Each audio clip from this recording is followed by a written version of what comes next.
Hey, so this is the Drunkalogues, a podcast about addiction and recovery in which each guest shares their version of how it was, what happened, and how it is now, and then endures a half-hour Q&A at the hands of your host, Nick Morton.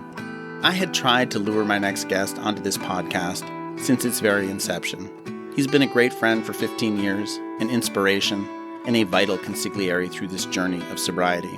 But he had always demurred or deflected before he finally flatly said no.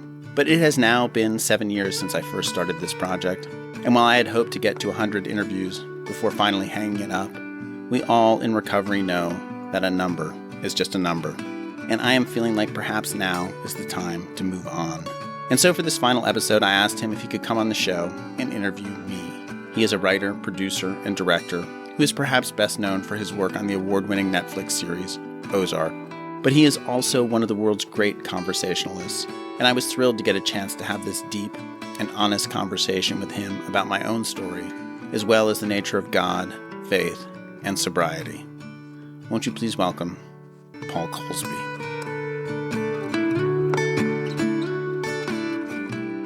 I mean, I grew up in like a very, very drinky place, like Locust Valley, New York. It's like the preppy capital of the world. And everyone drank there. Everyone drank a lot. And drinking was like a religion. People lived to drink. Like there didn't really seem to be the only reason you ever did anything was so that you could have a drink afterwards. Like, you know, you played paddle tennis so you could drink. You played hockey so you could drink. You went to work so you could drink. And like the parents got fucked up all the time. And like there were a lot of really rich people out there who liked to drink too. And so they had like elaborate parties where everyone was really fucked up and they took pictures of themselves and it just seemed fun. It seemed glamorous. So like there was like never really a moment in my life where I was cautioned about drinking. I mean, I had my first drink, to my recollection, when I was three or four. Like I had half a glass of wine at my grandparents' house. You were served a half a glass of wine? I don't remember exactly because it was such a drinky culture that I think my parents were like, yeah, he can have a drink if he, have a sip. But, I had a couple sips and then I was kind of, woozy. And I remember like my grandmother's house in Florida, my brother and I stayed in this like back room where there were bunk beds. And I remember just kind of walking back there and like my family laughing at the fact that I was stumbling. And like that seemed like I loved that I could make them laugh. Wow. And I think you remember this. I remember. I mean, are you suggesting that your first childhood memory is a childhood drunken memory? No, it's not. But that's pretty funny. I like to say that my first childhood memory is the very first breath I took. But your parents were invited you to drink through your youth. Kind of. I mean, my dad, they were very young too. Like my mother was 19 when she got married and maybe 20 when my brother was born and like 22 when I was born. Like I was still in college at 20. I was getting blackout drunk when I was 22 and I think maybe my parents were too. Like, they partied. They were in this like young group of, bedroom community where lots of people had lots of money. My parents didn't have lots of money, but they came from families that had money. And so, there was just this level of sort of entitlement and, they were like, my mother was born to go to parties. Like that's what she was raised to do. And like my dad is like the most social person you'll ever meet. So they were always out. And, I feel like I spent a lot of time alone in our house, like a lot of time alone being taken care of by weird babysitters, a lot of time alone, like being tortured by my older brother who was just like a fucking bully. And, I mean, it's not like I was neglected, because, we had everything basically. Not in excess, really. We lived in this like rambling farmhouse that was kind of drafty and falling into its foundation. And my dad was always repairing stuff himself because he never had enough money. And like, my parents, they lived on the first floor, so they never came upstairs to the second floor. So like the light bulbs were always out. There was never any toilet paper up there. The dogs would shit all over the place up there. Nobody would clean it up. And my brother and I would just be sort of like wandering around up there, knocking about, because it was like this. It was a pretty big house, so there was like a lot of room to kind of get lost and be lost and kind of be, alone, I felt. Do you have any memories of not being particularly happy or comfortable, and then alcohol helped you? Well, I mean, the first time I got really, really drunk was between 6th and 7th grade. And I was pretty sort of like popular-ish kid. Like I had lots of friends. I was like part of the like cool group of kids always, I felt. But like, yes, I felt like there was always, people who felt more comfortable in their bodies, more at ease amongst their peers. And, when I would drink, I would feel that too, It was fun. We would just like sneak out of our parents' houses and like meet on the golf course at the country club in the middle of sort of that a lot of houses were nearish. And like a lot of my friends had like ATVs, and we would like just like everyone would hop on their ATVs and go meet someplace and just like get really drunk together. And, those were like pretty chaotic times. But it Chaotic because everyone gets so drunk, and it was dangerous because Yeah. we were sneaking out, and we were on these ATVs and stealing booze, and like pretty fun. And then there was also like there was this like New York. I mean, I went to boarding school, right, and immediately like wanted to get in with like the hardest partying people in boarding school because they just looked like the coolest to me. They were New York kids who smoked a lot of pot and listened to Grateful Dead and dropped acid, and I just wanted to be part of that immediately. Like went after it. Like I'm gonna get drugs from those people. I'm gonna become friends with those people. I had that too at college, Right. Where for some reason, in like growing up, I sort of gravitated toward whoever, and I dabbled a little bit. But when I got to college, I don't know. I chose those people. Right. Yeah. And so then what happened? Did your partying sort of escalate, or did that change your identity around? I never partied ever again as hard as I partied in boarding school.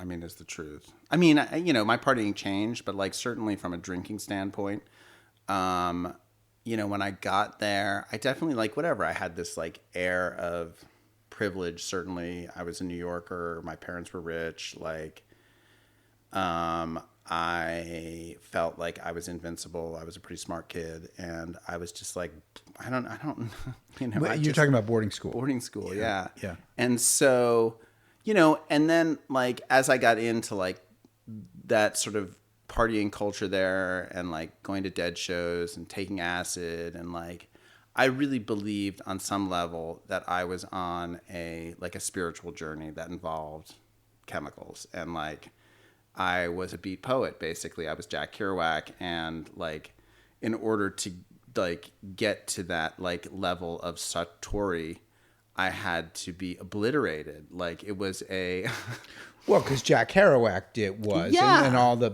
and Hemingway, and Jerry and Garcia, Fitzgerald, and all everybody, all my heroes. They were all drunkards. Were complete drug addicts and drunkards. We'll get to what started to go wrong in a minute, but I want to ask you if you feel like you were predisposed to being an alcoholic. Yeah, I mean, or definitely. did circumstances contribute to that, or you just were, or what was Nick Morton at birth, given who you are and who you became as a young person and started to drink? Was that guy always going to have a problem with alcohol and maybe other stuff? I think definitely with alcohol. I mean, because I would like my dad was a drinker, definitely, and he would go go get me a beer, and I would go get a beer, and I would always take a sip of the beer as I opened it, and it was always just like fucking manna to me. I mean, It would just like, it hit me every time I looked forward to that sip of beer. Like it just had an effect on me. Now, I mean, so that's the genetic side of it, arguably. And then like, the illness in my soul, like, could I have avoided that? I don't know. Right. I mean, it's spiritual. If you believe it's spiritual malady, yeah, the alcohol and the drugs treat the spiritual malady effectively for a long time. Yeah. So when did you have a sense that they were not treating the spiritual malady as well as they were? I mean, it's funny. Like pot started going wrong for me very quickly. Like I was a big stoner in school, but it stopped working really quickly, and but I still felt like I had to smoke pot. Like it was part of my identity. Like I had to keep smoking pot no matter what, even though I didn't really like it that much. And then I discovered booze and how booze just worked the same way every single time. And like I could drink so much of it. Like I love to do like 8 shots of vodka really quickly and just like feel like the back of my head go numb and like the whole room just kind of go blue and just be like, oh, I feel amazing.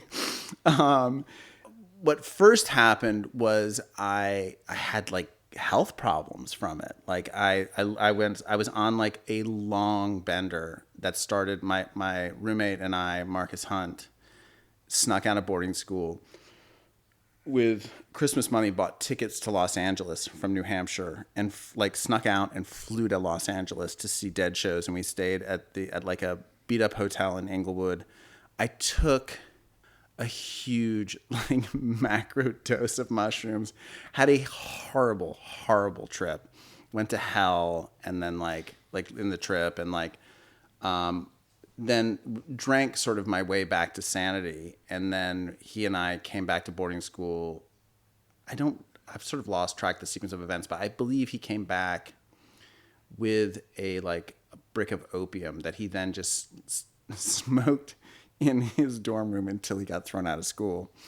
And, I was like, at that point, kind of coming to this realization that booze was the thing that really worked for me. And I would go to Manchester because I was a senior, right? So I didn't have to study very much. And I'd already sent in my college applications. And I would go to Manchester and I would just buy like a duffel bag full of handles and bring it back to school.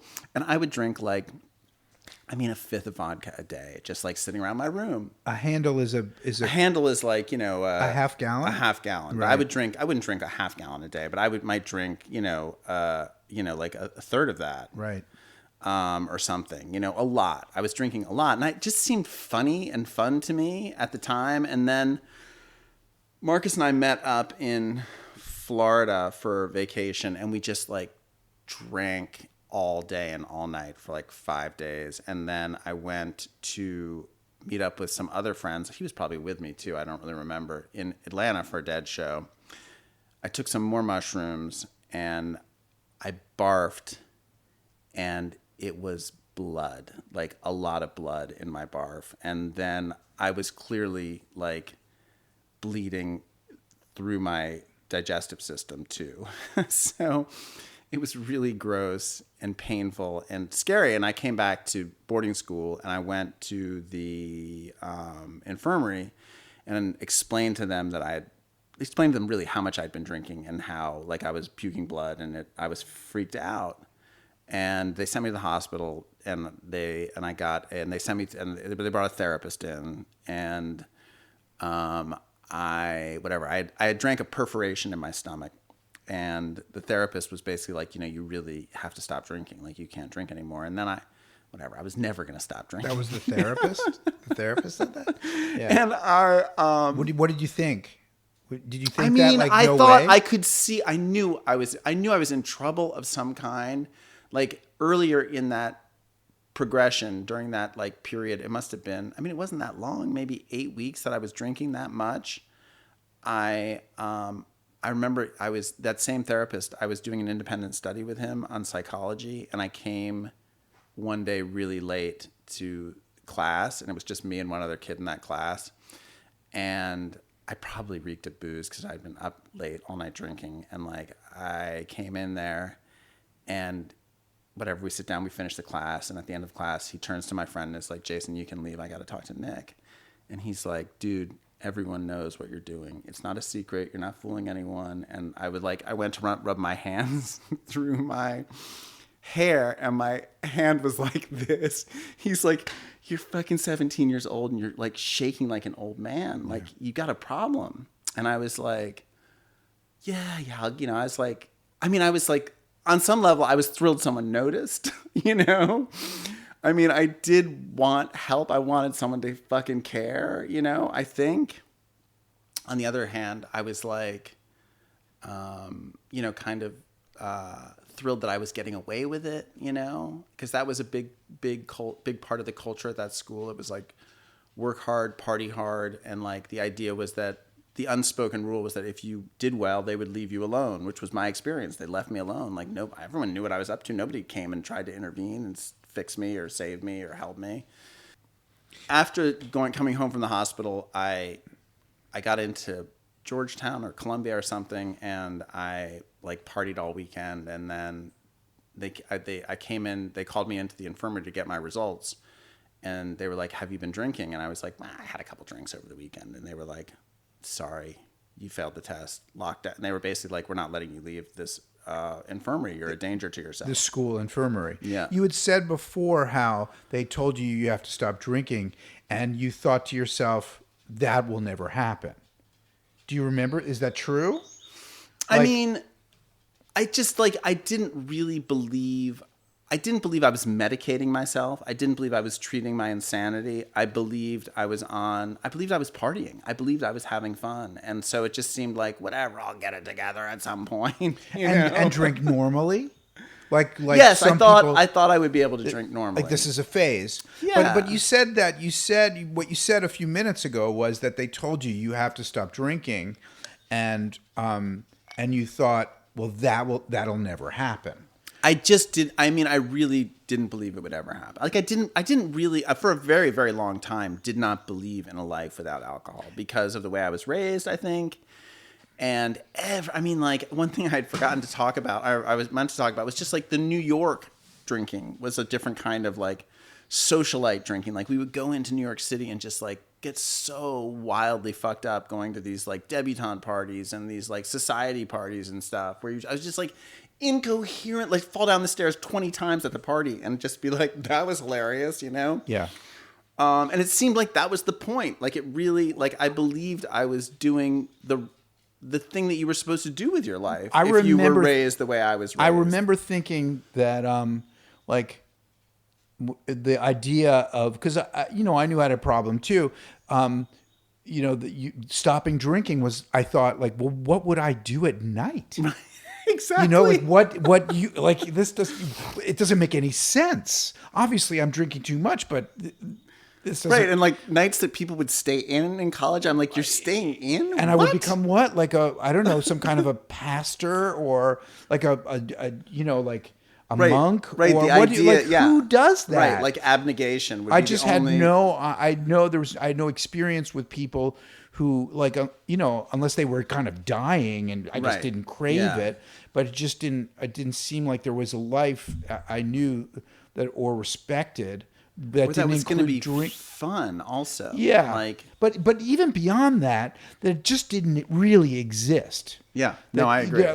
My parents, I don't think I've ever seen my father, maybe once, stumbling the way I stumbled, or getting into like, doing shit like taking peyote on a Saturday night, and nothing happened until Sunday morning, and I'm at my parents' and my mother's faces dripping, and I knew like this is weird, this didn't seem like what my parents' friends, what happened to them. They just drank and like normally, and I thought, well, someday I'll settle into that. I thought that, but I also really did think I was a kind of a beat rebel, and that this life that had been set up for me, I was going to torpedo. Like I wasn't going to do it. Like I couldn't do it, or that like I didn't believe in it. It didn't interest me. Like the white picket fence and like that whole like preppy fantasy was just so bankrupt to me, and it was offensive that like I was constantly expected to conform to those standards. And so certainly drugs and alcohol were kind of an acceptable way to rebel against it in some ways, to just like be like, yeah, I'm too drunk to deal with you people. So did you ever think about your adulthood and what it looked like? Yeah, I mean, I did quite like a what bit. It would look like in like you're rejecting the picket fence and you're 18 and you're getting fucked up a lot. What What was your adulthood going to be like? I think I really saw myself dying, really, like on some level that I was going to go and become a banker and die. I was going to drink myself to death or cocaine myself to death. I had fantasies of doing other things. I did spend a couple summers, in the wilderness, and that was very, like, you couldn't drink or do drugs in the wilderness. And like, that was really appealing to me, but it wasn't really a life. Like, I didn't imagine that as a life. And I didn't really imagine myself I spent a summer in Antigua, and I was like, oh, I could see myself just like, being a writer and like living in, a shack in Antigua and just like drinking rum all evening and writing a little bit in the day. And, sort of, I don't think I had the capacity to imagine something beyond like this life that had been set up for me. And I watched as my older siblings went into it. My oldest stepbrother became an investment banker. My second oldest stepbrother became an investment banker. My brother became an investment banker. My dad had been an investment banker and ultimately became like a commodities trader dealing with, lots of countries in Africa. And that led to him having connections in China. And then he started selling arms and industrial things to mainland China. And he had a very sort of big adventurous life. Like, there were always African potentates staying in our crazy ramshackle house in Locust Valley, and he was always going to meet with these Chinese delegations. And so there was this quality of like the people that he was attracted to were not buttoned down bankers, and like that was definitely, he did not espouse a buttoned down banking life. I mean, so he was always sort of preaching the path less taken. Is that the word? Yeah, road less taken. The road less taken. I mean, he definitely felt like that was clearly a value he celebrated as a kid. So I was always kind of seeking that out, but really for a long time, the only venue I had found for it was drugs and alcohol. And so then I got into all that trouble, and I got thrown out of school. I had to like go down. You got thrown out of boarding school. I mean, I was forced to leave on a medical leave, and basically this is after once they were like, you can't leave the infirmary. The therapist came to the infirmary and was like, you're a danger to yourself. We need to intervene at this point. And I need to let the administration know what's happening, and I need to let your family know, and we don't know what's going to happen to you. And I was like, well, I mean, I can't really argue with you. Like, I get it. Like, I am a disaster, right? And like, I don't really have a foot to stand on. But at the time, I was dating this girl, and I was so like desperately in love, and I loved my life at St. Paul's. I loved who I was there. I loved that beautiful campus, and like just everything about it was sort of magical to me. And I was like, I'll do anything to keep this life. Like, I'll do anything. There was some break in the action, and I called my parents, and I was like, I need your help. And I was like, I'm in big trouble. I got caught throwing up blood, and they think I have a alcohol problem, and they want me to go to rehab. And like, rehab was a scary thing for people where I was from. Like, rehab meant you had fucked it up, And like, the parents were ashamed. Their kid had gone to rehab. They couldn't figure out how to drink. They were just like, I mean, it was the scarlet letter of my world, I think. And my mother was like, rehab? Like, basically over her dead body. She was like, they don't know what they're talking about. Sometimes you drink too much, and maybe you throw up, and maybe some blood comes up. She had a point. Usually it's just like, you have an irritated throat or something. I was like, no, this is another kind of drinking. I hate to say it, but I drink like a maniac. I've been drinking like a fifth of vodka. This is a cry for help to your parents. To my parents. Like, I need you. And they wouldn't hear it. Oh, actually, my mother was like, I could hear my mother mumbling to my stepfather, like recounting what was going on. And then he got on the phone, and I let him know what was happening. And I was basically like, I just need you. I need you in my court. Like, I need you on my side. And for him, that's all you have to say. And then he was like ready to go to war for me, like literally. I mean, and to fight the school and the he was going to fight everybody. And it was kind of amazing. I mean, I'll always be thankful for it. And so he was like, all right, well, we'll deal with this. They couldn't call me. I had to call them on a payphone anytime I wanted to talk to them. So they were like, my stepfather, I think he was like, don't talk to anyone until you talk to me again. Okay. And I was like, okay. And so I go, like, I'm free. So I go to dinner in the cafeteria that night, and I'm sitting there, and the dean of students, Mr. Matthews, comes up to me, and he's like, I want you to come up to my house after dinner and let's talk. And I was like, okay. So I leave. I just got up, left the dining room, and I called my stepfather, and I was like, Mr. Matthews wants to meet with me. What's going on? He's like, all right, here's what's happening. You're going to get on a plane tomorrow, and you're going to fly down to New York, and you're going to meet with our doctor. At the time, my stepfather owned the New York Islanders, so we had like a doctor on the payroll. And he's like, you're going to meet with our doctor. He's going to give you a clean bill of health. Then you're going to fly to Palm Beach, and you're going to meet with your mother and I for, till we get this sorted, and then you'll be back to school on Tuesday. And I was like, okay. He's like, don't tell any of that to Mr. Matthews, okay? But that's what's going to happen. And I was like, okay. So I go up to Mr. Matthews' house, and he's like, yeah, you've kind of screwed the pooch, Nick, but we're all worried about you, and all we want is for you to get well. And so you're going to go home and meet with your family and meet with some doctors, and we're going to all come up with a course of action. I mean, maybe you'll go to rehab. Maybe you won't come back to school. Maybe you won't graduate, but we'll figure it out. And I was like, I'm back on Tuesday. So I go to New York. I fly down there. Like, a car picks me up and takes me out to meet with this Islanders doctor. And I don't know if they even took my vitals. My recollection is they took my vitals, and then I went and sat down with him, and he was like, kid, what are you doing? He's like, he literally said to me, he goes, you got the world by the balls. Don't fuck it up. And he was like, here's what I tell you. If you're happy, you can have a drink. If you're not happy, don't have a drink.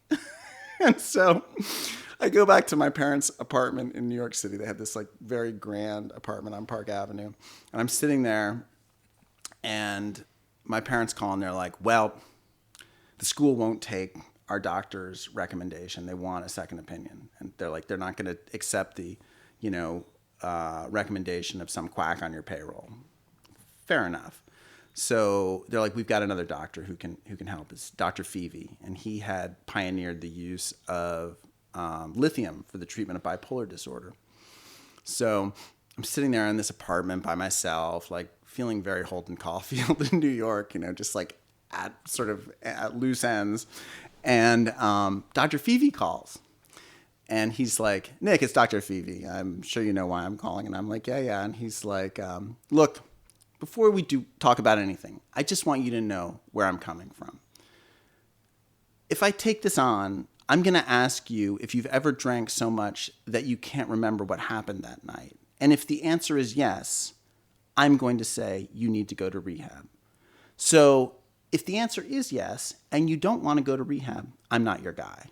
And I was like, okay, thanks. You're not my guy. And that was it.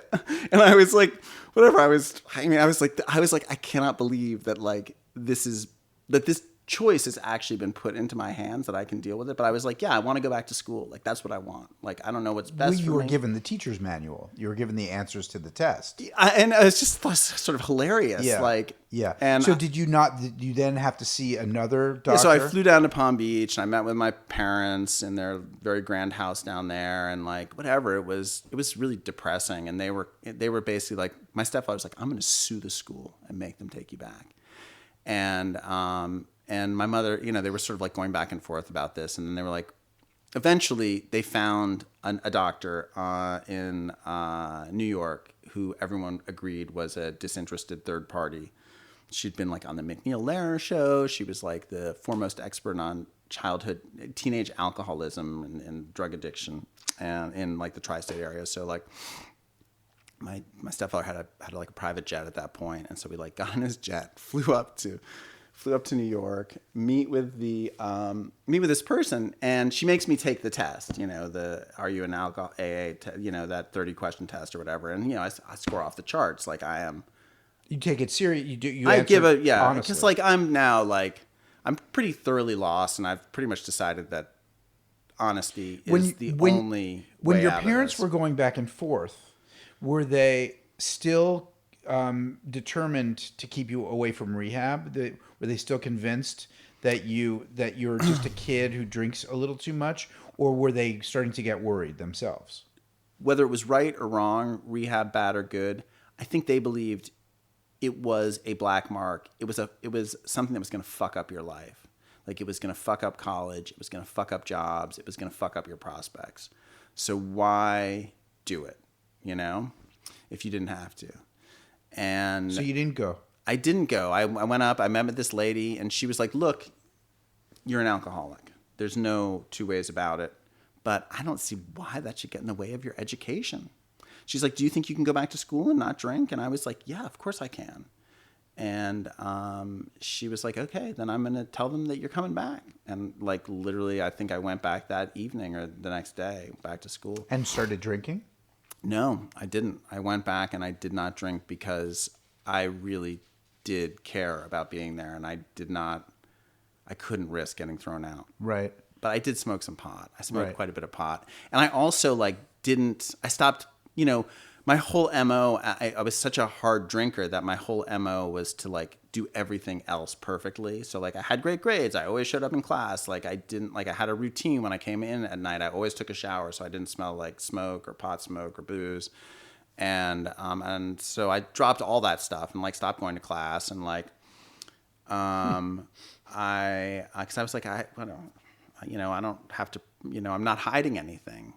And then I got into real trouble. Then I was in trouble. I was I got called into the dean of students' office, and he was like, if you miss one more thing, you're getting thrown out. He's like, it's obvious to me that you're using again. And I was like, I'm really not. I was like, I just have nothing. Well, they turned you from an alcoholic into a pothead.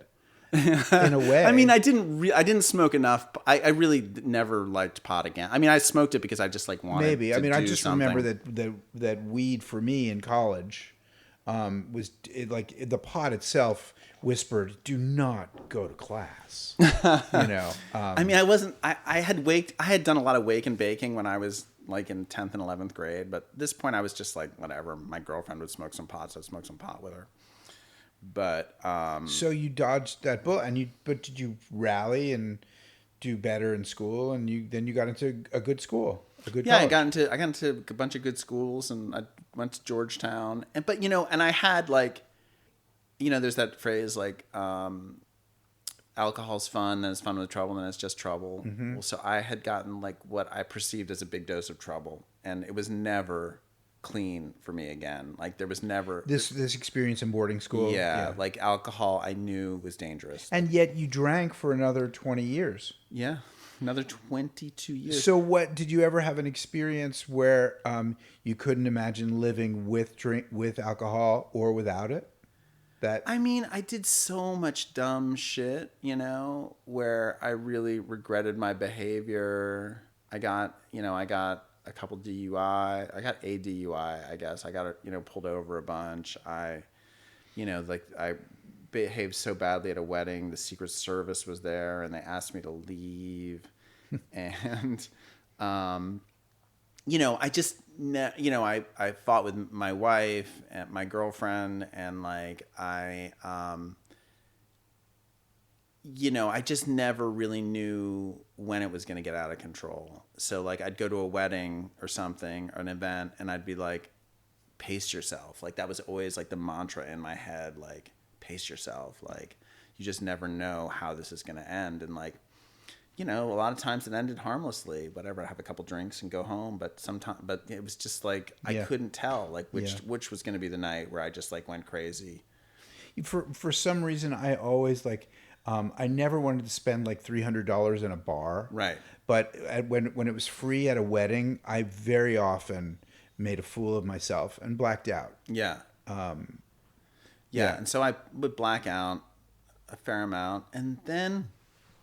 And were you aware? How did you become aware that it was a blackout that was happening? The very first time I'm aware of blacking out was in boarding school. It was right before I got in trouble. And the day after the blackout, I was at a school-wide event that everyone was at, and everyone was laughing at me. And I was like, what is so funny? And they were like, you don't remember seeing us last night? And I'm like, and there were 8 or 10 people who I couldn't remember. I could remember we were getting dressed in my girlfriend's room with all of her friends, and I think we were going to make a movie or something, so we were trying on costumes. We had trying on all these ridiculous costumes. I remember putting on this super tight pair of 70s pants And then I remember being out in the field, falling down a lot, like, because it was icy.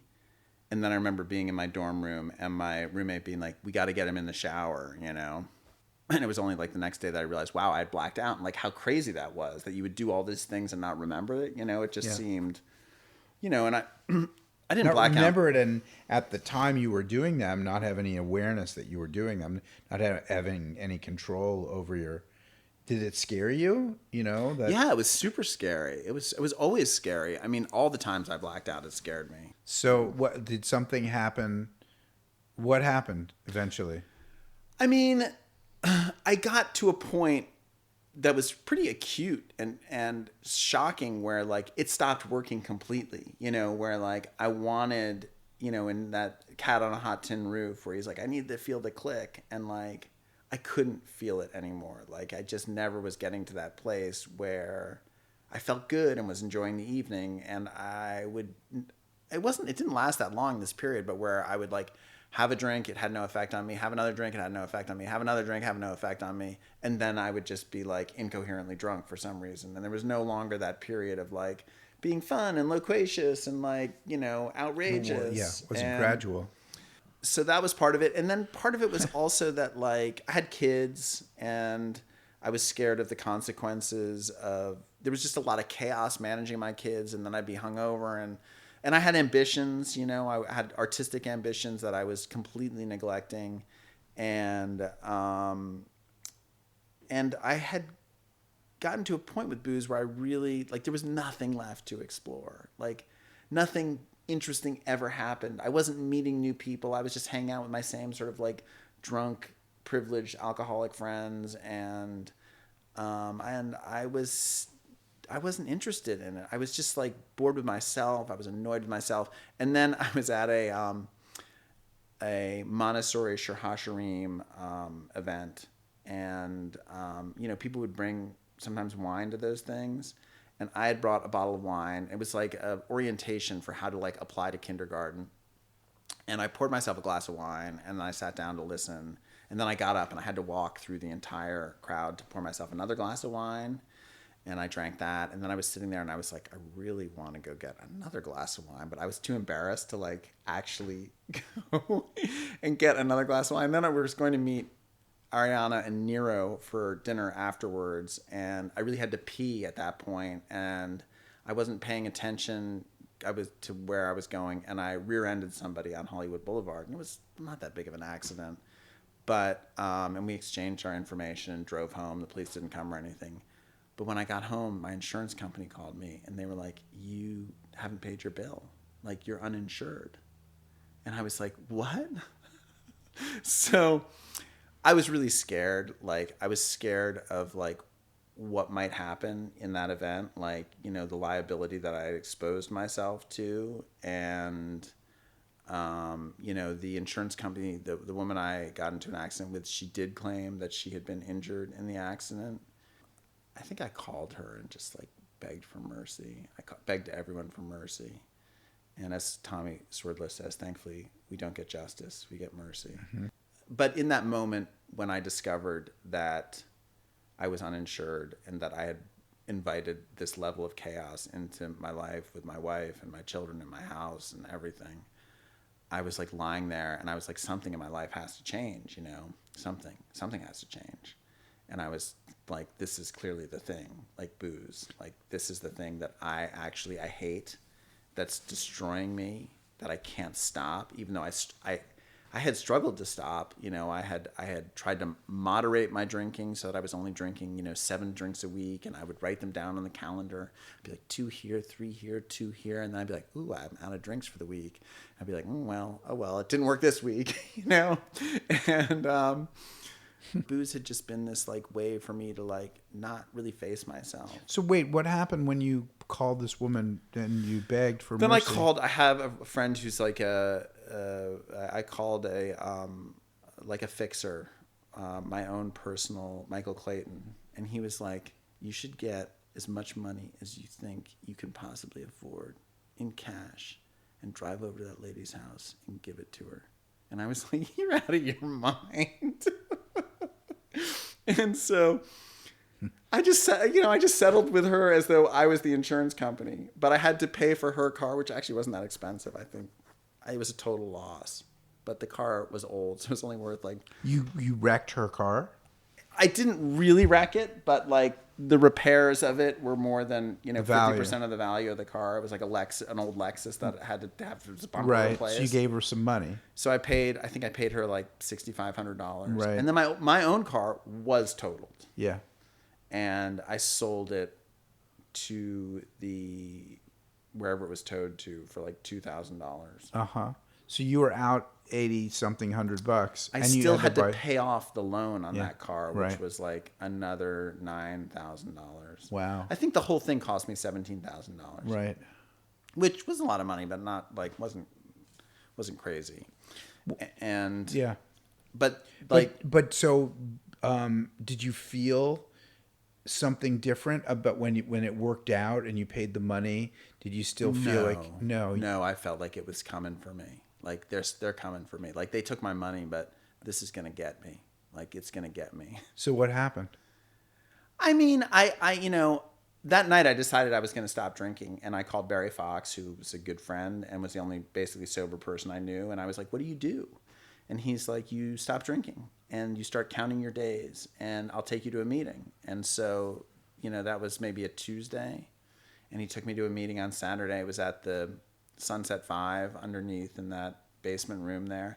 And I've joked about this on this podcast, but I always assumed that there was something erotic about AA, that like, because people were so into it, and I was like, the only thing I could imagine being that into that's not drug must be sex.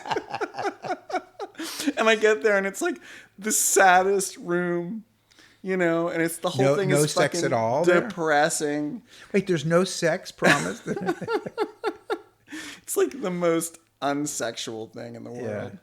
And I was really worried I was going to see someone I knew, because I still thought of myself as kind of a big deal. And of course I did see someone I know, and they gave me the literature. And but the meeting, there was like the lead was like a 50-something-year-old housewife, and I had very little in common with her story, but I was like, oh my God, everything she said was what I had been through. Everything. It was like just the hiding and the lying and the guilt and the shame and all of that was me. And then as they went around the room sharing, there was a guy who was like my age and was a young parent, and he was me too. And then there was like a 16-year-old homeless kid, and I was like, oh my God, that's me too. Like they're all me. I was just like shocked by it, and it was like a full-on like revelation. And it wasn't like, oh, this revelation will sustain me, but I was like, oh, here are people that are struggling with the same thing I'm struggling with, and some of them are making their lives better. And it didn't even give me hope. It just seemed like it might it might work to stop drinking. I mean, it might actually get me to stop drinking. I remember feeling like it was so shocking to know that I wasn't alone, because there were very few people I had ever spoken to about what it felt like to have a problem with this stuff. Right. So just like I was overwhelmed by like, oh my God, all these people, I'm relating to this. And I was shocked that I could, It's interesting because that meeting, I think, started at Pache in Laurel Canyon, right. which I don't even know, Coyote, Yeah. But it was one of the rare meetings where everybody shares. Right. And which in early sobriety, is somebody going to call on me? I hope to God no. Right. That feeling of like, oh, it's coming for me. It was both like a frightening feeling that like, the bullet is coming for me, that I'm going to have to open my mouth, and also the relief that I was going to be asked to join in a way that maybe is good for me. I remember that. Like, I remember it being very hard for me to feel comfortable at the beginning of going to AA meetings. I remember thinking I was going to need a drink to get through it, because everybody seemed to know each other, right? And I didn't know anybody. So did you? But did you have like a kind of warm and fuzzy connection right off the bat? I honestly, I cried through that whole meeting. I just couldn't believe that I was going to be saved from this. I just was so grateful that there was a way to be done with it. I had really wrestled with alcohol for the 22 years since I had drank that hole in my stomach. I had just never had a happy relationship with it after that. It was a battle. And I would say when I finally stopped, the thing that shocked me the most, that I got so much relief from, was I was no longer fighting that battle in my head. Every day I would wake up with this brutal hangover and then be like, I'm not going to drink tonight. What am I going to do if I don't drink? Well, maybe I'll drink. But I'll just have a beer. No, I hate beer. Beer makes my stomach turn. I don't think I can handle that. I'll just have one really excellent martini. Ooh, no, you know what? I'm going to have 2 glasses of wine. No, I'm not going to. I'm going to go to the gym and I'll sit in the sauna. And, just all day long. Yeah. And when I finally stopped drinking and that stopped, I was like, wow, I have a lot of free space in my head to think about other things. And it was shocking. I just had no idea that I had been just obsessing about alcohol all day long for 20 years. And you have a wife and 2 kids at this point. Yeah. So what did that feel like? I mean, I think it was, Mary was really shocked by it, that I was going to stop drinking. I mean, she says now that she was sort of threatened by it because it was such a big part of our lives. All of our friends, the only thing we had in common with our friends was we all drank, and we were privileged. I think that was the other thing my friends had in common with me, was that we were all children of privilege for the most part, and which was boring, And so she was I think she was just, the idea that I was going to do something radical to make my life better was, threatening, I think, on, what would I be like if I stopped drinking? It was such a huge part of who I was. I suppose she probably worried that she was going to be asked to quit drinking too. Maybe. Did you ever have a drink after that first meeting? No. I had a couple mistaken sips of alcohol here and there. Yeah, I had a couple. I had 2 of those today, actually. They were both old fashioned. One right after. Yeah, the second one, I have to say, I'm a little bit buzzed right now. But I still feel like, am I making sense? Yeah, you're amazing. Okay, cool. Yeah, your but tolerance I'm is feeling still excellent. Whatever. I could use another drink, but I'm not going to do it because it was just a mistake. So at what point, did you respond to the program? Did the word program freak you out? I reached out to people in sobriety to be what do I do? And I was also trying to expand my life. Almost instantly, I was oh, I can use this to expand my life. There are people that I can talk to about sobriety who I couldn't talk to about anything else, really. And I reached out to a lot of those people, and I ended up finding this private meeting. And a guy there was I was how do I get a sponsor? He's I'll be your sponsor. And I was I don't think so. But he was you go to a meeting and you just wait until you hear someone say something that you relate to, and then you ask that person to be your sponsor. And I was in a meeting and Michael was there, and he was talking about how he'd gone to a wedding on the East Coast and seen all these old friends of his, and he thinks of them all as being veterans of the alcohol wars, and some of them are still in the battle, some of them have mustered out, some of them have been killed.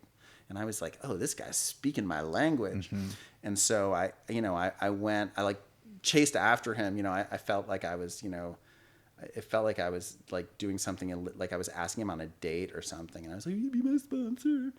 And he was yeah. And he came and whatever, he was such a huge part of keeping me sober, because he talked about the ideas in a way that was so fascinating and engaging, and instantly had me in the idea that mostly the God of it all, the third step, I'm turning my life over to a higher power. And I was I don't really believe in God. That's not something that I'm really, engaged in. And he was well, I just think of it as, he was sort of talked about, the things that had happened in his life that he had no control over. And most of the big things he had no control over. And, you know, I didn't have to call that God, but I could call it whatever I wanted. Like for a long time, he thought of it as chaos. And I was like, oh, I relate to that. And like, that really like took so much of the pressure off me that like, taking me out of the results essentially, that like, I just had to show up and do the things that I had promised I would do, that I wanted to do, that were meaningful to me, and that God would take care of the rest, good or bad. Right. You know, Right. It wasn't like God was necessarily going to make shit work for me, but you know, but it wasn't on me. Right. Like, it Were wasn't, you a reliable person? Yeah, it's pretty reliable. When you came in, you were It reliable. was pretty reliable. Yeah. You know, I mean, I had never been fired from a job. You know, Right. I mean, I did. You know, like I remember like taking a bunch of meetings, like flying with Rick Rosenthal to New York to do some meetings, and just like hang out with my old New York friends, and finding myself like basically in a blackout by myself at the Mercer Hotel at 2 a.m, drinking and eating a hamburger, and just being like, life is grand, and then walking around with him the next day to meetings and really struggling to not get sick, you know? Like I remember, and that was pretty common, like New York, like just like meeting my parents for lunch at like the Plaza Atene and just like struggling not to like barf into like the, you know, niçoise salad. Yeah. So now you're sober, and you have a sponsor, and he's got you and chaos. So there was chaos. The other thing he said that was really helpful in the early days, or maybe I read, because the first thing I did was I got sober, and then I went to Seattle to shoot this movie, Fat Kid Rules the World. So I was immediately like on a set full of like 20-something-year-old kids who were like getting blackout drunk every night. And I was hanging out with them, and like, you know, it was great because I was doing something that was exciting and kind of new to me. Even though I'd been involved in a lot of movies, I'd never like really been a producer on a movie and there for, you know, everything. And but I had brought with me the 12 traditions, and there was an idea in the 12 traditions that like if you couldn't get your head around having a higher power, just let AA be your higher power. And so I was like, okay, I'll do that. I mean the 12 and 12. Yeah, that book. 12 and 12. Yeah, Yes, exactly. right. And there was an idea in there about like just let AA be your higher power. So I really relied on that. I was Yeah. like, I'm going to do what AA tells me to do. I'm going to do what this book tells me to do. Yeah. And Group of drunk, God, group of drunks, I remember. Oh, really? Oh, that's interesting. Yeah, Yeah. that's cool. So Yeah. that was like, you know, that kind of sustained me until that movie was over. And then, and I met like lots of great people on that film. And like, I was definitely having like a kind of a pink cloud kind of vibe on that. Like I was working. You're with in this Seattle? woman. I was in Seattle. You're going to meetings up there? No, but I Yeah. was living in this like great house with one of the other producers, this woman Jennifer Moss, who I was like just infatuated with. She was just like the coolest, and you know, Matthew Lillard was directing the film, and he was so great, and it was just like we felt like we were doing something really not important but cool, you know, that was like making neat art, and it felt really nice. And So did your spiritual life expand over time? From the AA yeah, is I mean, the thing is, like, because of sobriety, I think, and because of like taking myself out of the results, I was able to take bigger risks, and I think that made, you know, made my life interesting. And I didn't have any financial success in that process. I didn't even have a lot of creative success in that process, but I had amazing experiences. Like I started doing stand-up, and like I had a crazy, like I just had never imagined that for myself. I think of that as like one of those things where like what I like to say, and what I've now begun to say to my children, which I'm sort of embarrassed of, is that like the plan that God has for you is so much better than what you have for yourself. And that has like, I just sound like a happy, clappy, crazy person, but like, that is what I have come to believe, is that like the thing that the universe has planned for me, whatever it is going to be better than my own idea. Like stand-up was not something I ever wanted to do, and I only ended up doing it because I couldn't get into an improv class, and you know, the first call that got returned was stand-up, and I was like, wow, stand-up, Right. all right. And it just like opened like a whole crazy world to me, a whole new side of myself that I had never believed was even there. And just was, wild. Well, that presupposes two things as I see it. One is that when we make choices based on our desires or our ego, it usually doesn't lead us to the place that we were hoping. Right. And two is that there is some kind of, whatever you want to call it, an entity, when you see it, the universe, like I'm watching The Sopranos and like somebody was saying like, says Jesus, Right. Jesus loves me and Jesus guided me to do whatever you call it. Like there's some entity that I can say for myself I believe in. Right.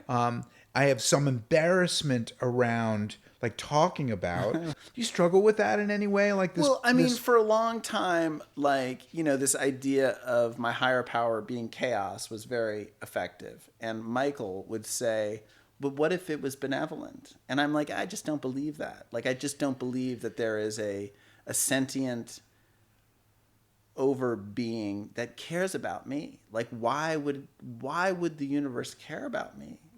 Like what could possibly be? Well, I remember thinking, isn't he really too busy? Too busy. For me, it's like there's a lot of people out there. But talk to me about the chaos thing. I don't understand exactly how that principle explains God. Exactly. Well, like just that. I mean, I guess there's that Rinpoche. What is it? The Buddhist thinker who's like, the bad news is you're falling through space and there's no parachute. The good news is there's no ground. And like that, I feel like there is just this sense of like chaos in the world. That there are forces that are so much bigger than me, and I perceive them as chaotic. I got it. Chaos is our perception, and once we let go of that perception, we can just be. Yeah. And I mean, I just for a long time I was like, whatever. Maybe the asteroid hits me. Maybe it doesn't. Not really my choice. Yeah. And I'm okay with that. Yeah. And I feel like that's powerful. There's this thing in the big book where somebody comes to the conclusion, like, I realize that whether or not I actually believe in God is completely unrelated to the existence of God. Like what does my opinion ultimately mean in terms of the existence or non-existence of God? I remember that being very powerful. Like I had this idea that I really hadn't thought through at all. It just was based on like an opinion that was like formed kind of probably when I was drunk initially, and I probably drunkenly was saying like there's like religion is the opiate of the masses or whatever it was. Yeah, totally. It said, but then that led for me to this awareness that our minds were doing things without our understanding or knowing, right? And that all this work is really about treating that and being free of the bondage of self, really, in that way, being free of believing what my mind is telling me about what's true and who I am and what I'm capable of. And it's complicated. I mean, it is, especially when, because the other side of it in my mind is that you still have to show up for yourself. You have to show up for your dreams. You have to show up every day for the things that you're responsible for and do that work, whether it's booking your child's, plane flights or paying the gas bill, whatever it is, and then when you're in a scheme, like I was recently in a scheme, trying to get something of my work, published.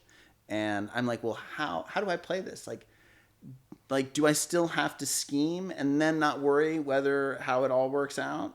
Like, how hard am I supposed to scheme? Because isn't part of my job as a scrappy artist to scheme? Like, that is part of it. And then when I scheme, am I scheming in the face of God? Like, is that offensive to this power that's out there, or is it irrelevant? I don't know. There is a part of me that really has come to believe in surrender. I mean, I've had this very ongoing relationship with where it's gone from chaos to benevolent chaos, this belief that even in destroying me, the universe will give me what I need. Like if immolation is the path, then immolation is good for me. Well, that's a little dramatic, but I mean, I guess I experienced how when you keep coming up against the same obstacles, it's pretty clear that there's a lesson here that I might not have been paying attention to. You know, Right? And have you learned it? I mean, eventually, yeah. I mean, listen, it's like, well, where do you stand on the resentment? Because when I'm not surrendered and I'm scheming, I feel like that scheming is resentment adjacent, Yeah, oh, for sure. and that's no good for me. No, I agree. I mean, I really, I try to come back to this other crazy mantra, which is really, I am love. I am love. I am love. I am love. And I try to project that out into the universe always. I mean, I'm not always good at it. No, but it's funny. It's funny. Like that's kind of the only way I know too. And even listening to you say it just now, it's almost impossible to not put quotes around it because we seem like lunatics, you know. I mean, I'm fascinated by the relationship between genius and spiritual devotion and lunacy, because they're all like mixed up, and it's a scary, like, I'm afraid to be seen as a lunatic, you know, because I feel like in the flying the glider that is my life, I can come really close to the ground sometimes. Not to get too pretentious, but I do believe that the life of an artist is lunacy. There's no other way for it to be perceived by the world than as crazy, I think. Especially if it's not married with success. Now, a successful artist, everyone's like, "Oh, he's a genius." But an unsuccessful artist, you're basically a crazy person. I think the first thing you said is more true. That it's like successful or not. Listen, if you can keep making work, yeah, then that's a success. There's going to be money. I agree. You know, I totally there's going to be agree. money. There's not going to be money. Like people who aren't artists I don't think they see it that way. I don't think they understand. I mean, I don't know. You could say that the impulse, the compulsion to make work is lunacy. Yeah, no, itself. and I think that is it's compulsive as well. Have you ever felt that the sort of spiritual presence in the making of the work, the relationship between the two things? I mean, yeah, just in that, like, it always seems like a miracle, like that anything when you get through it, when you finish, or when yeah. I mean, I feel like writing is an act of faith. It's entirely an act of faith, and you have to believe in God to do it. Lots of people don't necessarily. I feel like sometimes I'll have a kind of a blackout where I don't remember actually having the idea or writing the thing, the scene, the whatever it is, and I have like this feeling like what Vince Gilligan refers to as I'm the court stenographer and I'm just typing, which is fascinating, and which is good for me because it's better than anything I can come up with on my own. And usually, like the best I was able to come up with on my own, in quotes, is like pretty good, not great. I feel like. Yeah, I mean, I feel like my work is just it's a lot of grinding. It's a lot of grinding, and then it's like, oh, and the whole process feels hopeless, and then I get to the end, and I'm like, wow, that actually came out okay. Do you feel like it's that the universe sort of is pushing you in a certain direction artistically? Oh, I don't know, really. I mean, no, I don't, I guess, at the end of the day. I don't. I mean, by the same token, I have had an incredibly humbling and humiliating 6 months, year, where I have, like, taken a job where I am, like, a physical laborer, where I make an hourly wage, where I carry fucking concrete, and I'm in over my head every single day, struggling to make sense of like why I'm doing, how I've come to this. Like, is this like the right choice? And like, you know, when I look back on the series of decisions I made that led to working as a construction worker, though I've elevated myself a little bit in the process. It was just like doing the next right indicated thing. Like, it was like, oh, my brother-in-law offered me an opportunity to make some money doing this. And I was like, who am I to say no? Like, I need money. Like, why not just do it? Who knows? But let's see, you know? And like it was an act of surrender on some level, and like, and a trust in the universe, God, the higher power, that like, it would be interesting. It would lead to something. I would be taken care of. God, it's funny. There was this Jack Kerouac quote where he says, I put it in my yearbook to my roommate, which was, I'm convinced as we roll along this way that everything will be taken care of for us. And I haven't thought about it in a long, long time, but that's the way I felt back then to some degree. And it's at my best. That's the way I feel now. Like, I will be taken care of. Well, and I also think that, like, I mean, just to say to you that, like, the writing that you've done around your experience as a laborer, really, that this has led you to some of the best writing you've ever done, which may indeed lead you to a TV show about a guy who is forced into the construction business.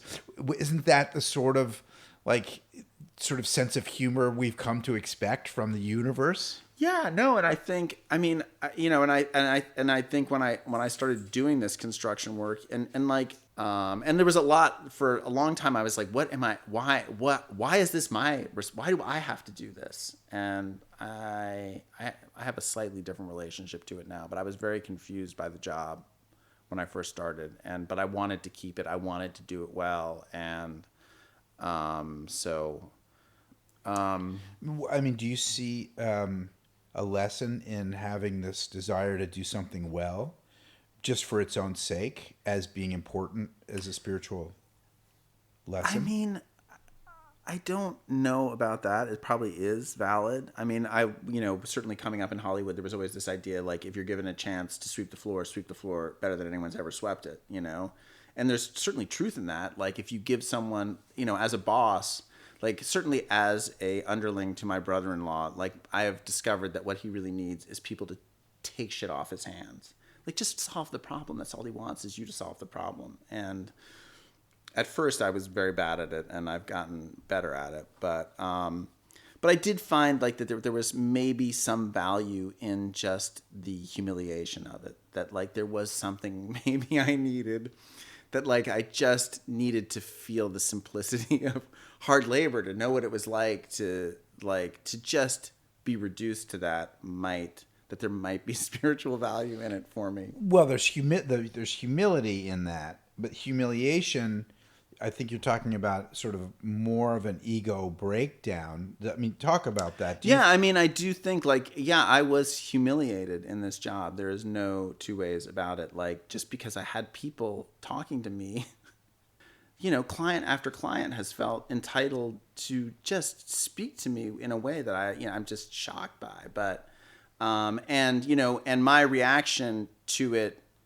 as, like, an employee who doesn't, and who, you know, in this business is basically the client is always right. Like, and my boss, my brother-in-law, has said that to me. The client is always right. Like, when I finally did snap and push back on one of my clients, because I was like, it's not okay. Like, it's not okay to treat me this way. Like, I have worked very hard, and, like, I'm actually doing a really good job. And if you don't think this is a good job, find someone else, because it can't be done better, you know, and maybe it can be, but so, you know, I was, you know, when I was painting the Roxy, like, literally, this guy came out and told me I had to scrub the steps of the venue because Leonardo DiCaprio was coming, and I was like, oh my God, like, it has to get done, and there's no one else to do it but me, and I don't really even know how to scrub a stair, you know.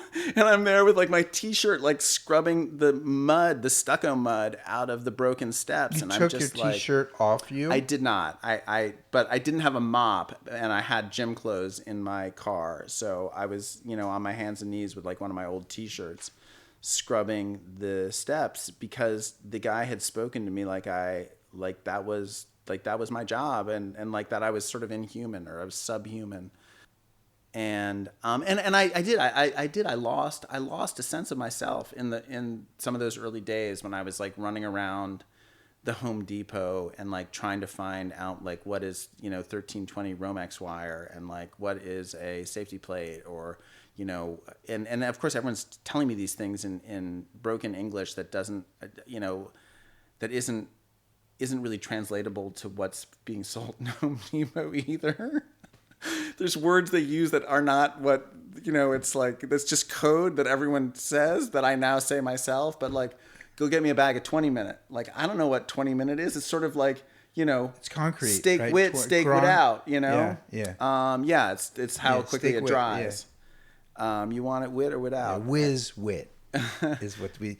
And so I did find myself, I remember very clearly this moment where I was driving, you know, I was so stressed out by like trying to get to the place and do it right and be on time and like be good at this thing that I didn't know how to do.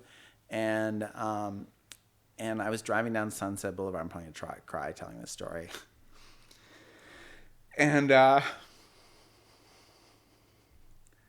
listening to Wilco, and I have this thought, like, I can still listen to Wilco. Like, I'm still that guy. Like, I still like Wilco. Like, even though I'm covered in plaster dust and I'm driving a truck full of garbage, like there's a part of me that's still of that world. Like, I had now gone into this world where it's everyone's speaking, you know, Spanish. You know, you show up on the work site and like that's what you're dealing with all day long. And like nobody gives a fuck that I produced movies or that like I can write, or like it just has nothing to do with it. And like so yeah, there was just something like I had like a revelation where I was like, oh, I'm still me. Like, I'm still fundamentally me. I don't even know what that means, but I did lose myself for a while completely. I get that. I mean, like just realizing that you can not only listen to Wilco, but you can enjoy it and appreciate it and understand it in exactly the same way as you could before you started to be in the construction business. You know, what else? I mean, I guess like, so in the sort of, you know, over the course of my relationship with my higher power or God or the universe, like it started as chaos, right? And then I began to believe that like there could be benevolence in the chaos. And then I developed a sort of jocular familiarity with my higher power, which was like, you take care of this because I got to go to sleep. Like you're like, this is in your hands now, bro. Like, get to work. And then I began to believe that this is all relatively recent, that like, actually the universe is much better at this than I am. Like, much better. Like, the ideas that the universe comes through for me are just beyond my wildest dreams. And like this whole crazy thing at that acting thing, I mean, like, I had nothing to do with it. Like, it's almost unnerving. I began to think maybe I was dead. Like, I had literally died, because it made so little sense that I must be, like, I had died and gone to heaven. And, you know, and it like, and actually, part of me believes that faith begets better results. That actually believing in a benevolent universe, a benevolent God, a higher power that cares about you, is a self-fulfilling prophecy. It's a hack. Even if there's nothing? No, I don't believe there's nothing. I don't believe it really at all anymore. I mean, what are you saying? You don't believe? You believe there is God? Yeah. Yeah. Yeah, Well, I mean, it's basically, like the steps are really pretty well laid out that way. After in step one, you admit that you're powerless and your life is unmanageable and you're basically fucked without something else. Right. They give you this opportunity to come to believe. Right. Right. The step is written in past tense. Right. So presumably you've spent some time there. Right. With the scientific method. Right. Saying like, okay, God. All right, let's try and fix this. Right. Because I fucking can't do it. And then God fixes that and fixes this and that. And the more you give him, the more he fixes. And so then in 3, they say, okay, you're willing to turn your life over. And you can actually say, yes, I am. So this idea like we're completely revising 1, 2, and 3 over the course of our lives because we're coming to believe in deeper ways, which lead us to a deeper surrender, like to the point where I say, like, God, take everything, and I'm gonna in 15 seconds I'm gonna say the same thing again. I'm gonna say it all day long. This isn't what I do, but I get closer to it, where I actually walk around with this God consciousness and saying, like, what should I do? Should I get gas here, God? Or should I go see if I can make it to the airport? You know what I mean? Like, there's a guy who went to, I think he was an advertising guy, went to Europe, and he decided he was going to let God make every single decision for him. Right. And it came out pretty well. I mean, I do think that God wants you to get gas. I did learn that lesson by running out of gas too many times, that like, oh wait, this is actually something that is within my control. And that's part of my job as a human, is to one of the ways that I have to show up is to fill my gas tank. Well, no, I never believed that God would fill the gas tank for me, but that if I get quiet and I say, God, as I understand you, right. I have this question. Can you help me? That if I'm really open, I'm going to get some information that will be good for me. Really? Yeah, I actually feel this way. Like, what will happen is if I open up, I will normally hear, like, why wouldn't you get it now? You know what I mean? Why would you risk running out of gas? That's when I like that's God talking to me. I get the practical because it's my ego that says, like, I don't feel like doing this now. Right.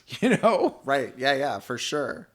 I mean, I'm late. I really don't listen for God. I just trust that the result that God chooses will be groovy. I mean, it's like I feel like God is a practical influence on my life, right? Because I look at the machinations, how I would work these things out before, and it was everything but practical. And right. You know what I mean? It was like it was based on like a series of delusions, or at least misunderstandings.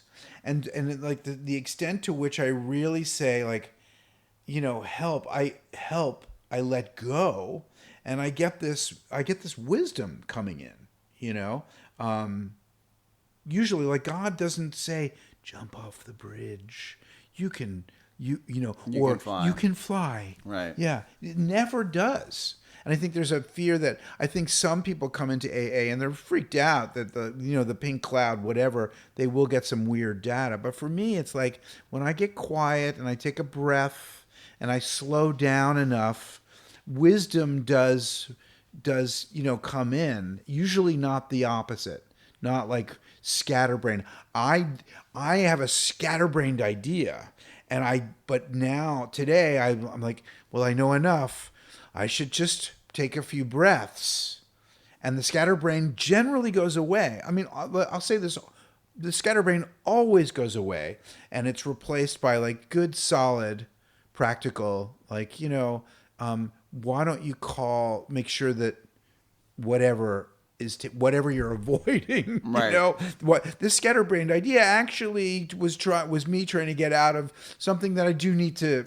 Yeah, I mean that there is certainly that the avoidance is powerful, Yeah. and like just avoiding the avoidance is usually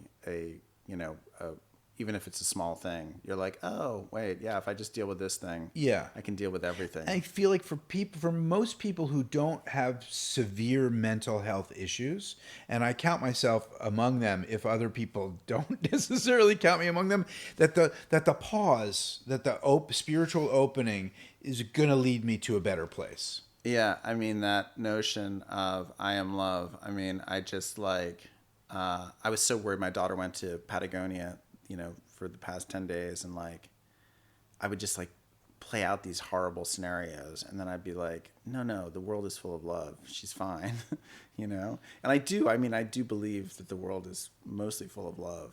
I mean, obviously there's plenty of bad actors out there, and there's bad shit that happens, but like, most people aren't trying to fuck you over.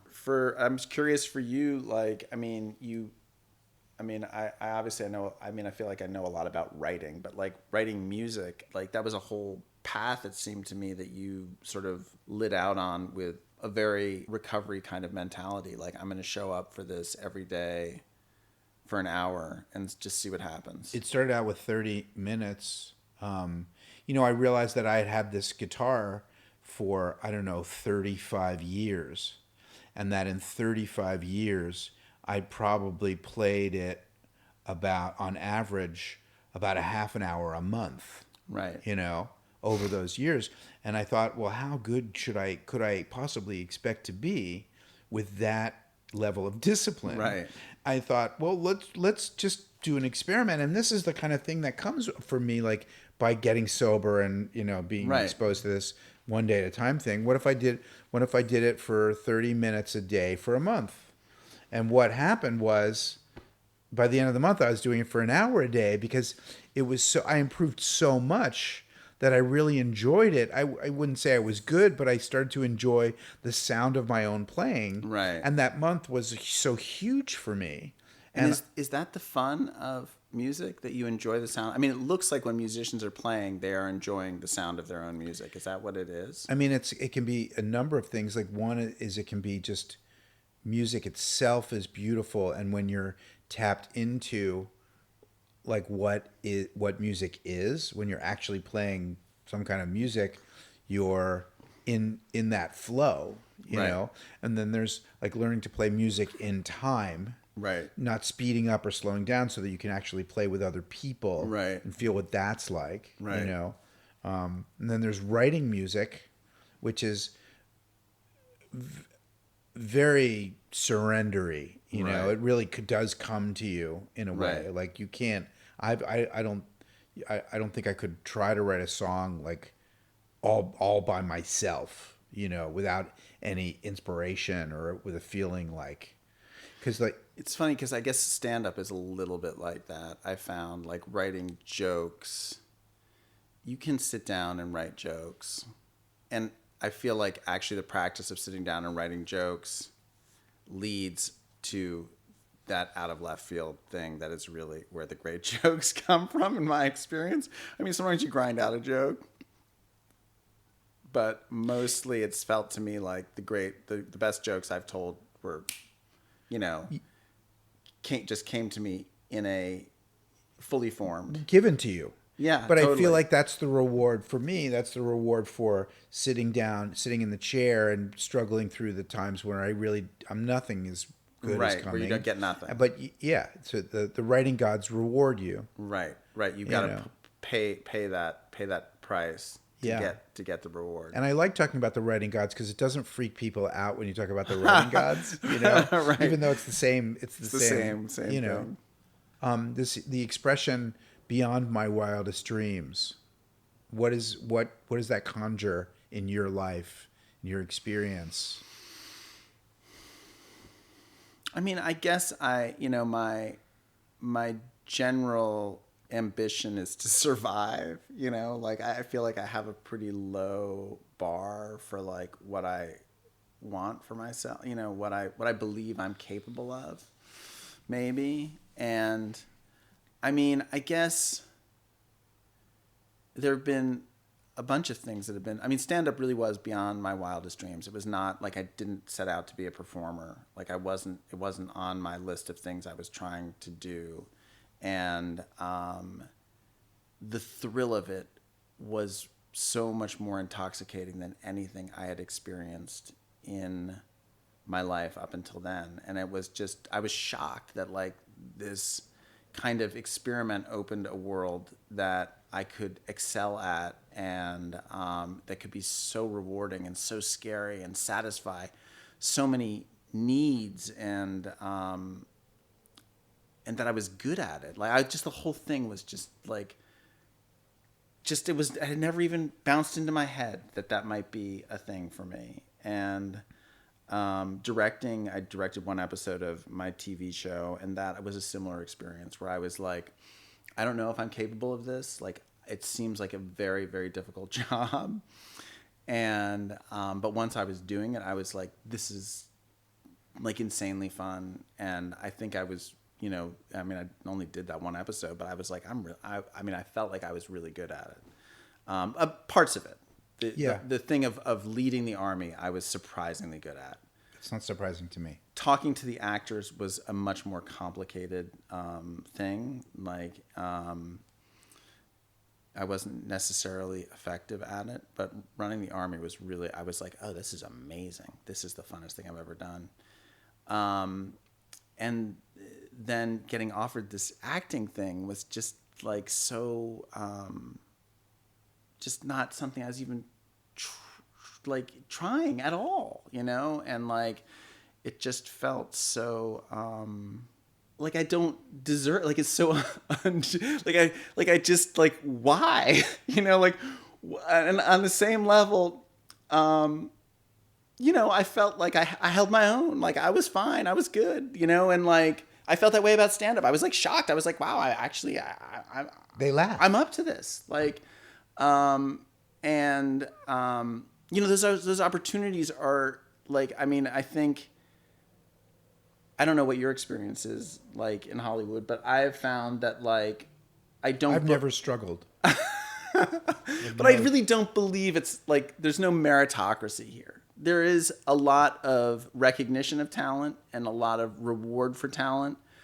And I think you need talent, but talent isn't the only thing. It's a big part of it, but there's also a lot of luck. There's a lot of serendipity. There's a lot of timing, and there's a good degree of politics. There's some politics and manners. You know, and to know when to, you know, exert in whatever to give up control and take control. But I also think that on a spiritual journey, there's a certain degree of wisdom over time. You know, like this gets into we're intuitively able to handle situations which used to baffle us, which is my favorite of all the promises. I mean, who can shit on that one? If that comes true, that's a miracle. You know, it's like, wait a second, you're telling me that I'm going to intuitively be able to handle situations that used to baffle me? I mean, that's magic, you know? And yet it's like it happens for all of us in huge ways. You know, we like I remember when people would say, like, you're in your own way, and I'd be like, what do you mean? I can't. You like I've heard that expression. You like we toss that off, but I'm physically where I am. So like, please explain it in a different way than saying I'm in my own way. But I mean, I've never really felt I was in my own way. I mean, something has impeded my success, and I don't think it's my lack of talent. And I don't think it is my lack of charm or my knowledge of this business or my lack of ambition or any of those things. And so my inability to succeed in Hollywood is just a mystery to me. Well, it depends what you mean by succeed, but what I learned in your own way means is that my ego was impeding my my progress. Right.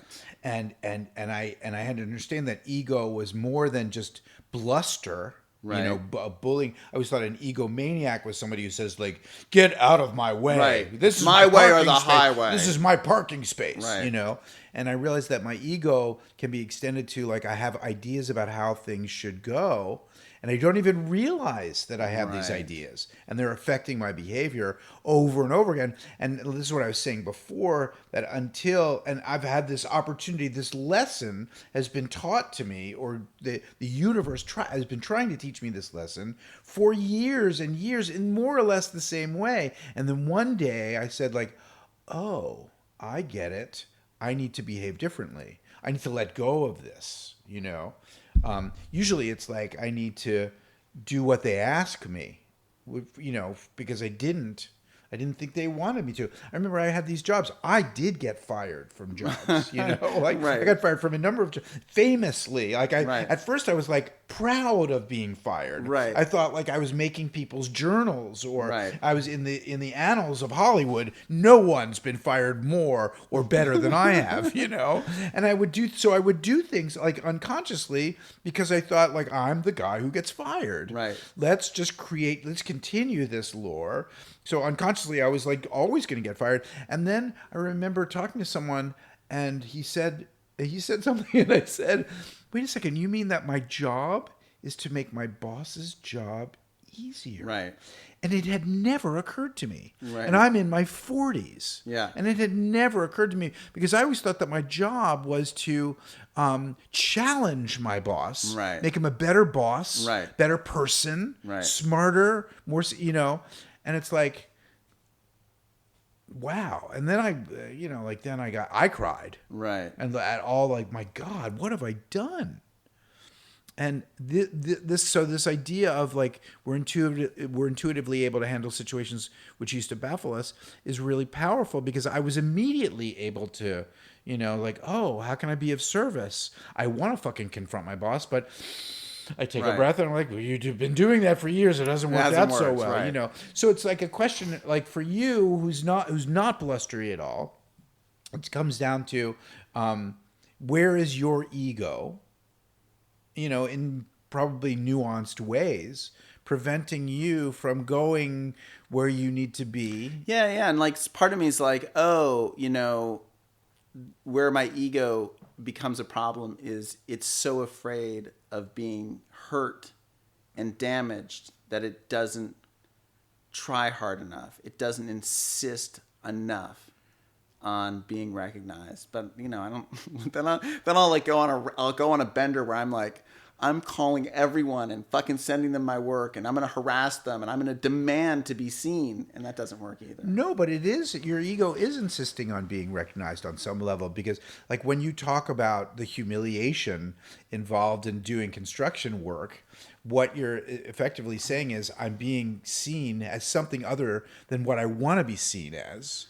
You know, you're demanding in your softer way, maybe a beta way, whatever it is. Your ego is still active, I think. Yeah, but the truth is that you kind of enjoy it sometimes, right? Oh, I'm happy a lot.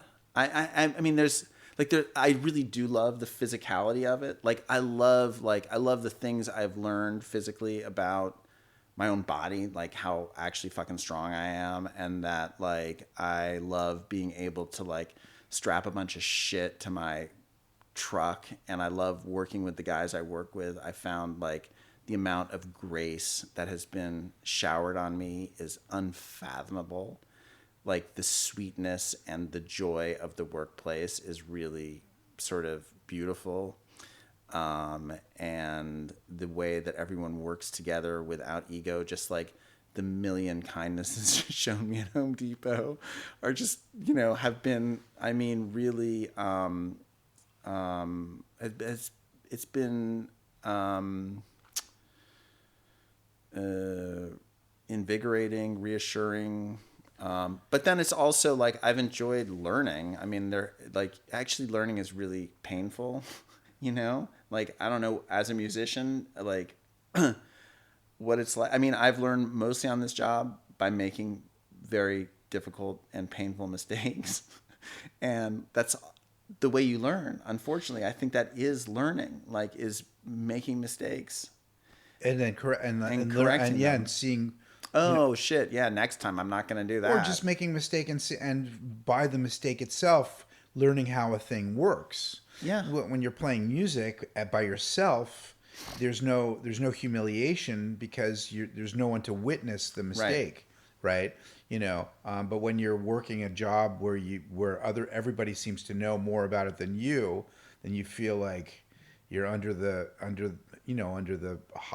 spotlight. You feel like an idiot. Yeah, And but I feel like that's only a part of, in a way we get better at that because we realize, like, how could I expect to know how to do this? I've never done it before, Well, I mean, I think part of it is that the whole, our society looks, not necessarily looks down on it, but, there is that, like, the day laborers in our society or whatever, we obviously don't treat them with that much respect. And I think there was a part of me coming from, fancy Hollywood life, going into construction that felt I was better than it. And I mean, something about music that's so interesting, and I think it interested Bob Dylan too. I don't know this firsthand because Bob and I don't know each other. Right. But like 99.999 whatever percent of professional musicians are people you've never heard of. Right. Which isn't true like writers. It's like writers, if you're working, you're in the guild and you're on your TV show, you're making a living, and you're gonna get, eventually you keep going, you're gonna get a BMW. You know what I mean? But in music it's different, and it's a tradition that goes back to since hundreds and hundreds, I don't know how many years, where like 100 something years ago, if you wanted to hear music, you either had enough money to hire somebody to play it for you, or you played it yourself. And it's and so it's interesting to me in this way because like there is something special about music itself, and most people have an appreciation for some kind of music, and it's devoid of that status. It's in a not completely, because a lot of musicians dream of it, but they work, and if they're pros, I'll go to some, like, whatever. I remember going to some waterfront cafe with my dad. We were going out to dinner, and there's a band. There's 3 guys or 4 guys, whatever, and they're really good. You know, they're only playing covers, and they seem like pretty engaged. The audience, like they're not calling it in, and they're pros. And they all play their instruments really well. They play well together, and they're enjoying it. And I love that. I really. And when I think about that, I feel like the people I revere as artists in our field, probably get to the place where it becomes about the process and it becomes about the work. If they're writing or directing things just to win awards or get status, it ends up not being very good. And so we, you know what I mean? Like we can... Well, I mean, I do think, like, yeah, I mean, I definitely feel that, like, with prose, certainly, like, what's the point? Like, I'm not writing prose for any other reason than because I can't stop. Yeah. But, like, because you like it. Yeah, I like it. It's just fun, it's exciting, and, like, and I do feel like there is something really pure about that, like that the less commercially relevant your art is, the more pure it can be, and there's no status in it, I don't think. So I just wonder, but like, aren't we supposed to, in the end, like have this sort of right-sized understanding of what life is all about? Yeah, so I mean, it's funny. I'm glad you brought up that right size thing because, like, when I was scrubbing those steps, I was like, this doesn't feel right size to me. This feels too low. This feels too small. Like, this is not really where I belong.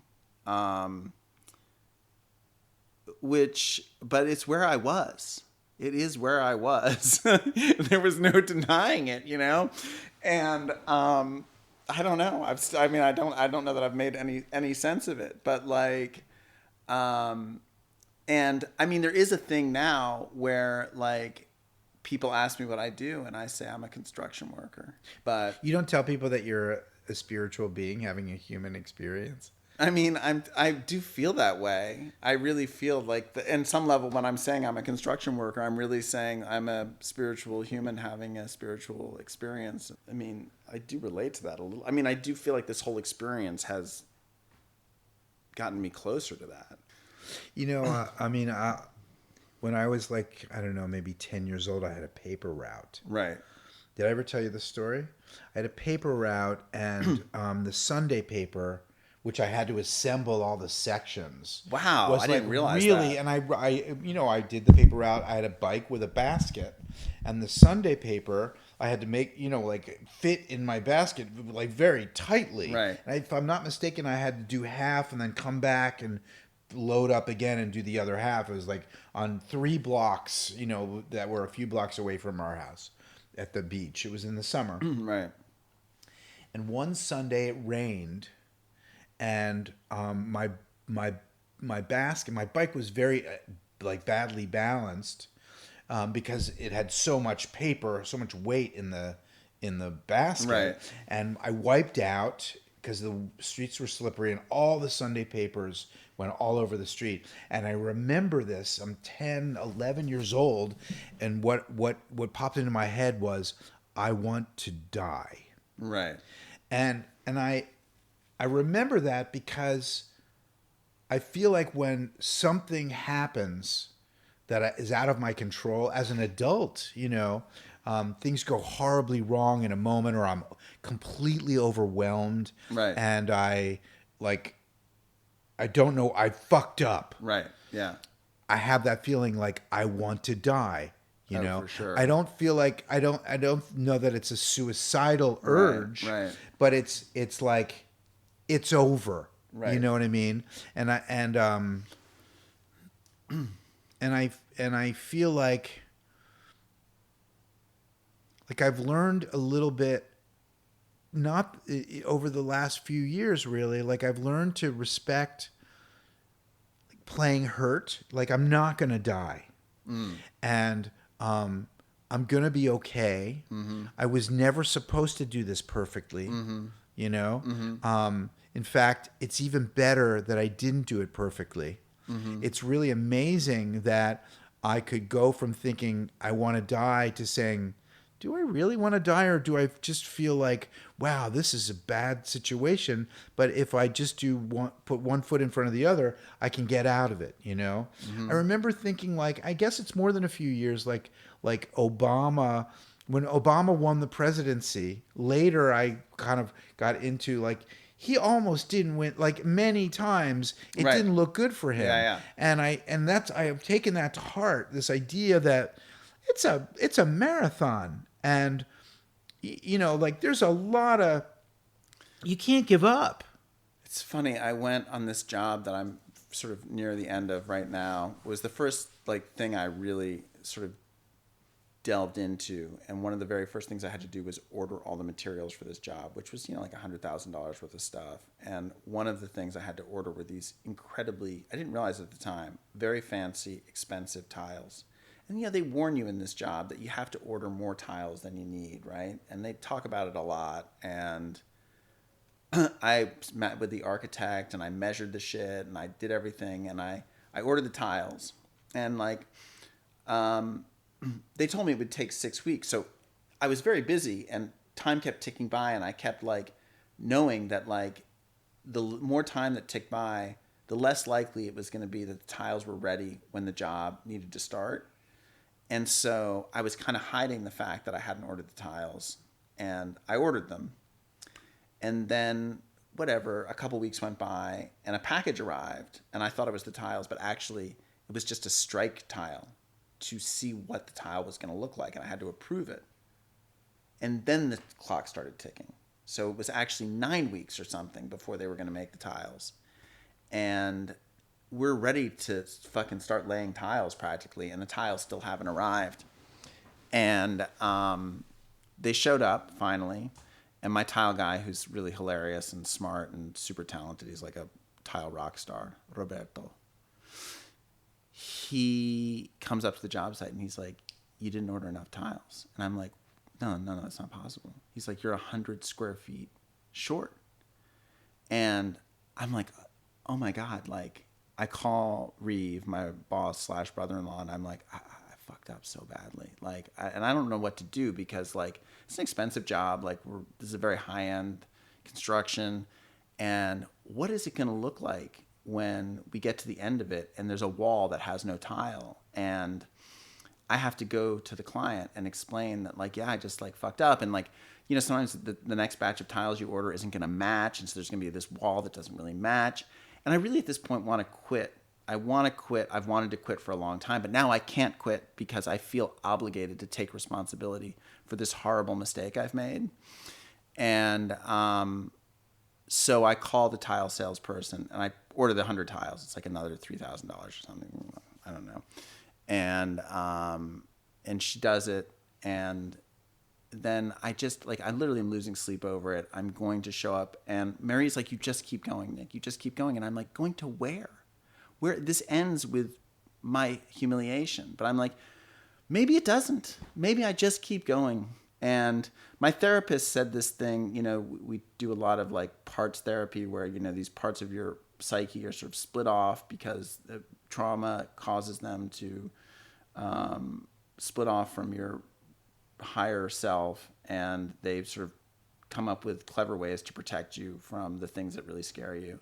And he's like, you know, when those parts are, you know, it's like if you're an 8-year-old terrified of the monster under the bed, what do? You look under the bed because there's nothing there. And so I'm like, I just have to fucking call the tile person. I'm like, give me the truth here. Like, when am I going to get these tiles? Like, how bad is this? And she's like, oh, they shipped out yesterday. And I'm like, whatever. It was fine.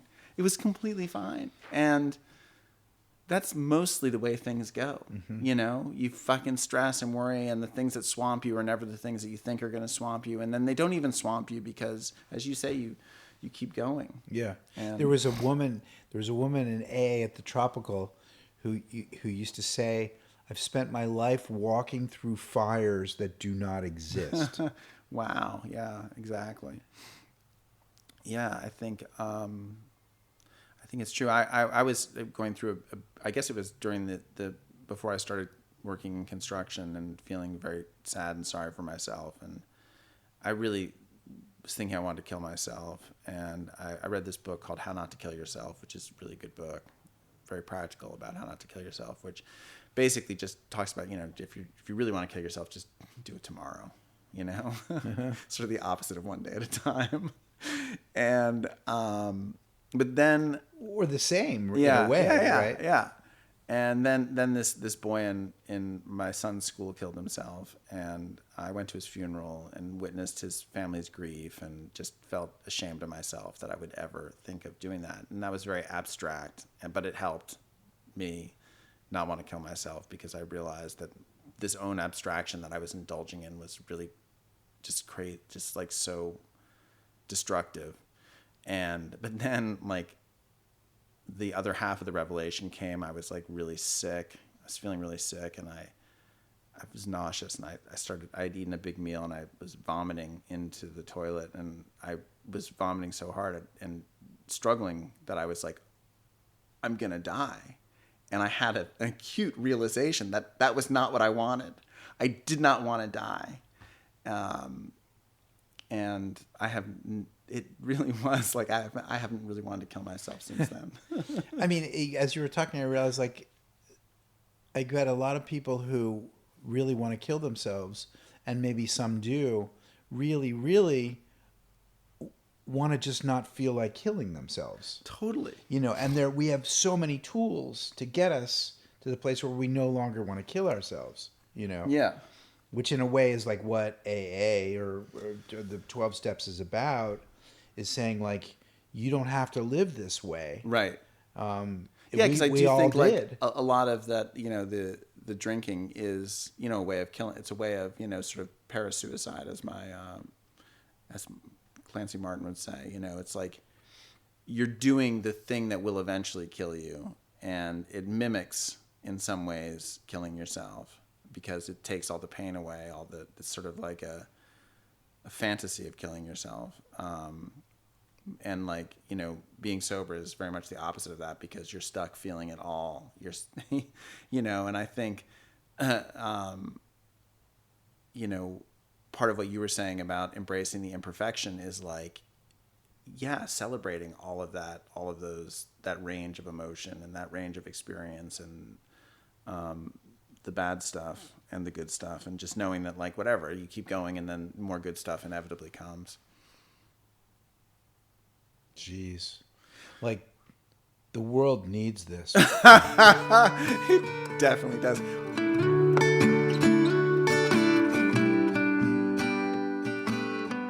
That's it, folks. Thanks for listening. It's been a great ride.